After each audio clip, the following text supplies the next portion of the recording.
There are people in this world who make us laugh, who lift us up when we don't want to be lifted. Chris Rock has been one of those people, sharp, fearless, funny in a way that cuts to the bone, but also makes us hold on.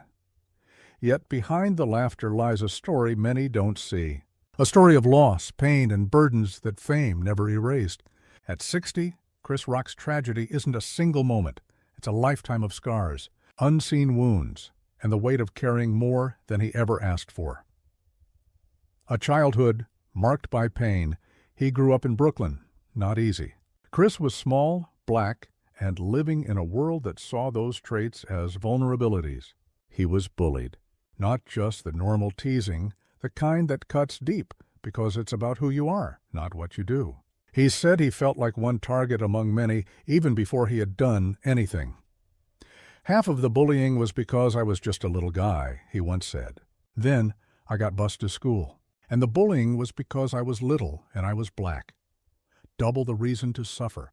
Double the weight to carry. Grunge he dropped out in 10th grade. In his mind, there was no space for him in the kinds of schools that saw him.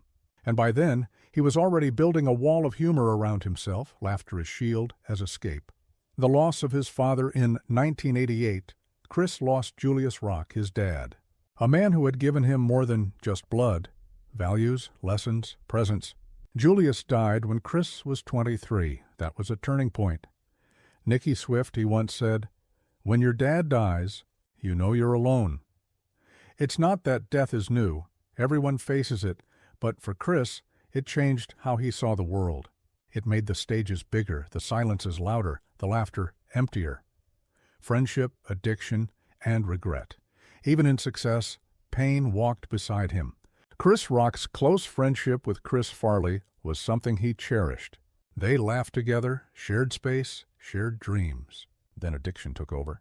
Farley struggled, and Rock felt the weight of knowing what was happening. He's spoken of the last time he saw Farley in Los Angeles, of walking away from an apartment, looking back, and realizing he might never see him again. That premonition, a sharp, terrible thing to carry outcome. When Farley died in 1997, that weight settled in deeper. Not just sorrow, but guilt, wondering if there was more he could have said, done, seen. Foppers. 4. Public humiliation and the Oscars. Slap then came a moment that the whole world saw. The 2022 Oscars and Will Smith's slap. In the flash of cameras and shock, the joke, the insult, the reaction, something broke in that moment. Tyla. The national plumps to Chris Rock has gone on record. He didn't want pity, didn't ask for it. But he'd be lying if he said it didn't hurt.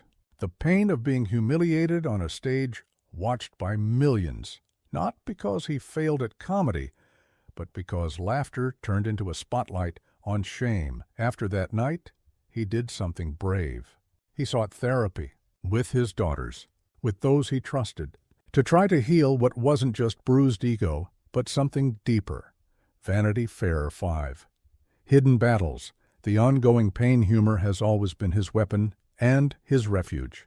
Chris Rock uses jokes to soften truth, to protect himself. But the truth is, some battles don't end when the lights come on. He has admitted being in therapy, dealing with childhood trauma, dealing with loss and guilt. Many nights alone, many memories that can't be joked away.